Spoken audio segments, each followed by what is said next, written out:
September 26, 2022, 20:03 hours. I still remember the call. A captain in the Baltic had spotted whirlpools, each as wide as a football field. A strange, sour stench drifted over the waves. Gas. At first, my colleagues thought it was a leak, mechanical failure, corrosion, something routine. But when I arrived at the operations room, the satellite images were already on the wall. 4 distinct ruptures, 2 pipelines, 1 night. Nord Stream 1, Nord Stream 2. Steel tubes thicker than a man's chest, reinforced with concrete, buried beneath the seabed. Gone. The sea itself had turned into a crime scene. Gas boiled up over an area more than a kilometer wide. It was the single largest methane release ever recorded. And for Germany, for Europe, it meant something even more dangerous. An energy lifeline worth 17 billion euros destroyed. That night, I wrote the first entry in my case file. Victim, Nord Stream pipelines. Cause of death, deliberate explosions. Primary suspects, unknown. But even before we'd collected a single fingerprint, one thing was clear. This was no accident. It was sabotage. By dawn, the world knew. Markets trembled. Politicians rushed to microphones. And inside my unit, the pressure was immediate. Find out who did this. But where do you begin when your crime scene lies 260 feet below the sea, and your list of suspects includes entire nations? Every case begins with the obvious suspect, and in late September 2022, the obvious suspect was Russia. They had the motive. Nord Stream was their pipeline, but it had become their liability. Gazprom faced billions in damages after cutting off gas supplies that summer. Destroying the pipes could give them a way out of contracts. They had the means. A navy with mini-subs, divers, and decades of practice in covert operations. And they had the opportunity. 4 days before the blast, a Danish patrol ship reported 6 Russian vessels loitering near Bornholm Island, the exact spot where the pipelines would later rupture. Dark ships. Their automatic identification system trackers switched off. Among them, the SS-750, a 100-yard special ops vessel carrying a mini-submarine and cranes. Exactly the kind of kit you'd need to plant explosives on a pipeline. It looked perfect. Too perfect. Public opinion was already ahead of us. Headlines screamed sabotage. Fingers pointed at Moscow. Inside Germany, the mood was tense. People feared winter without gas. The idea that Russia had blown up its own multi-billion euro project seemed insane. And yet, everyone wanted it to be true. It fit the narrative. Putin was aggressor, energy as weapon. And for a while, that was my theory too. But there were cracks. If Russia wanted leverage over Europe, why destroy the very weapon that gave them power? Why blow up the pipelines instead of simply turning the valve? Inside the file, the case against Russia was strong in appearance, but in evidence, nothing. No intercepted communications, no divers caught, no forensic trace on the seabed, just shadows. That's when whispers began. If Russia wasn't behind it, then who was? Some of my colleagues turned their eyes westward, to America. When you chase ghosts long enough, you start hearing whispers. And in early 2023, those whispers began pointing west, toward Washington. If Russia invades, that means tanks or troops crossing the border of Ukraine again. Then there will be no longer a Nord Stream 2. We will bring an end to it. 6 months later, both pipelines explode. For many, that sentence became the smoking gun. Then came Seymour Hersh, a Pulitzer Prize-winning journalist famous for exposing My Lai, Abu Ghraib, CIA scandals. In February 2023, he claimed the US Navy had planted explosives during a NATO exercise, with help from Norway. The alleged motive? Clear the European market for American liquefied natural gas, a chance for Norway to profit too. Suddenly, my inbox was flooded. Politicians, journalists, even colleagues asking, what if Hersh is right? I read the report 3 times. It was explosive. Too explosive. But the deeper I dug, the thinner it looked. The ships Hersh mentioned, they weren't anywhere near the blast site. The flight records didn't match his timeline exactly. And his entire case built on a single anonymous source. One source, one voice, no evidence. In my line of work, that's not a case file. That's a rumor. Still, the damage was done. Public opinion shifted.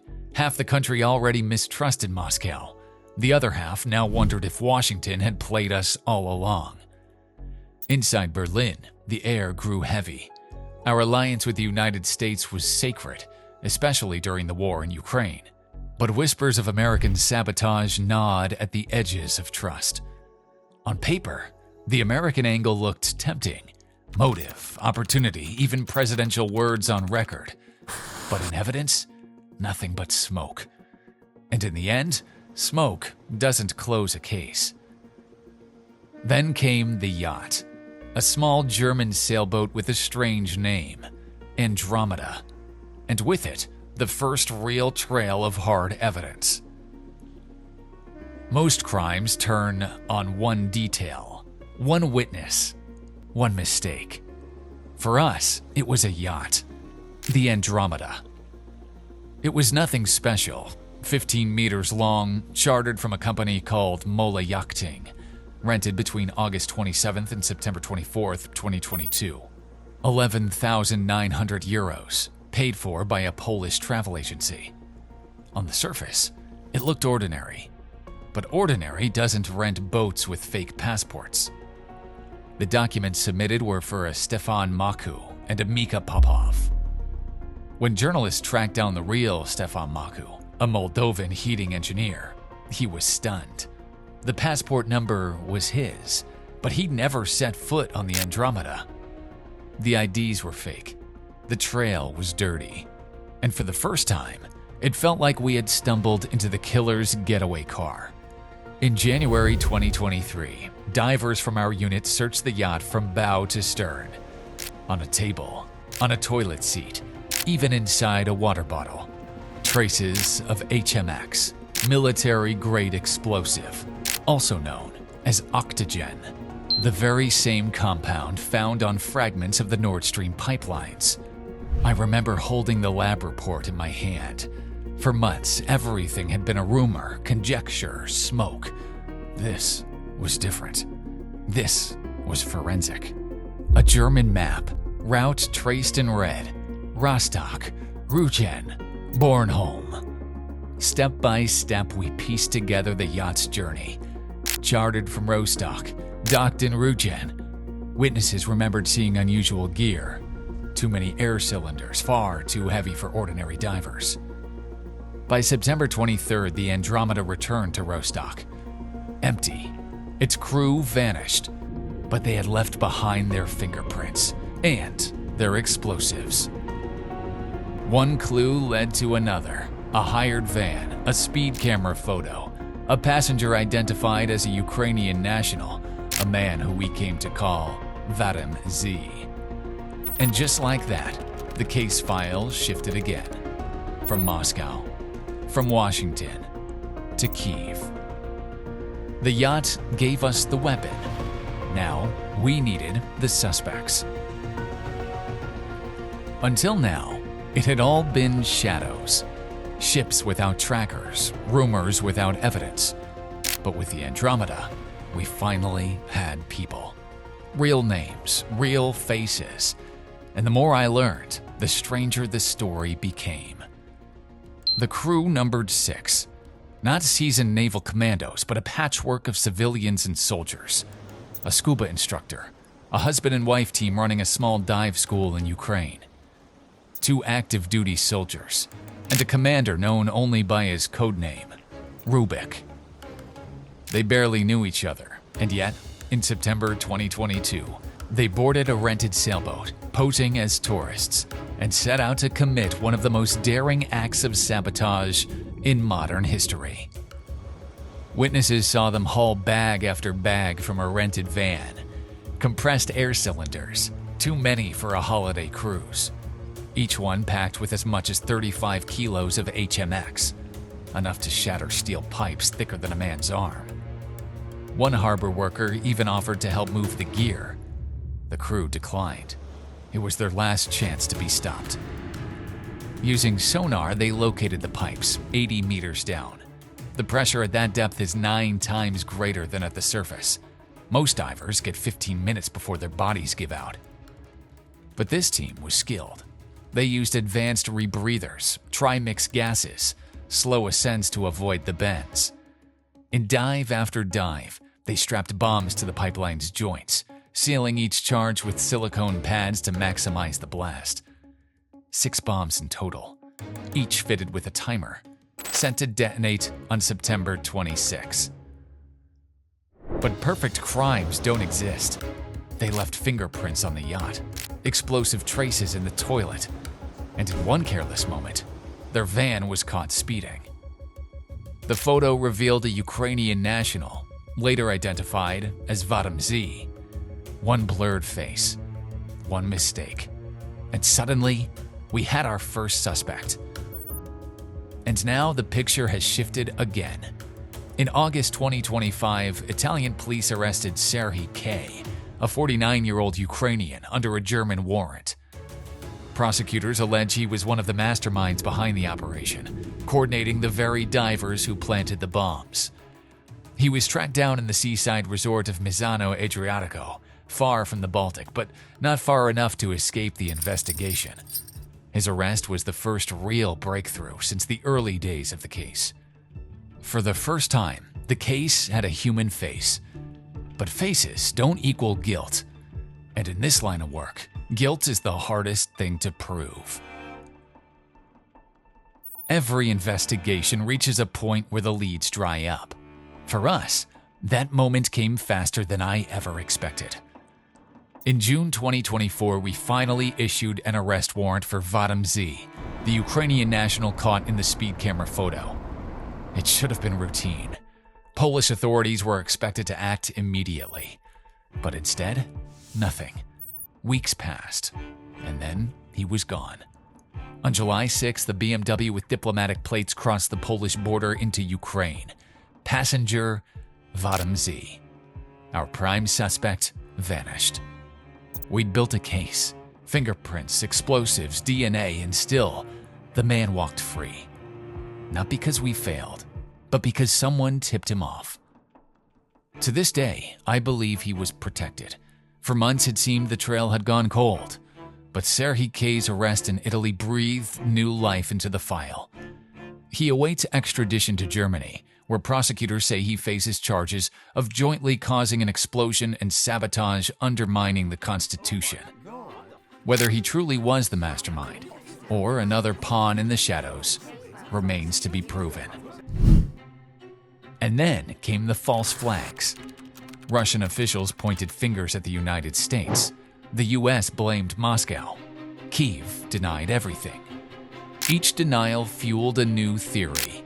Each theory splintered the truth.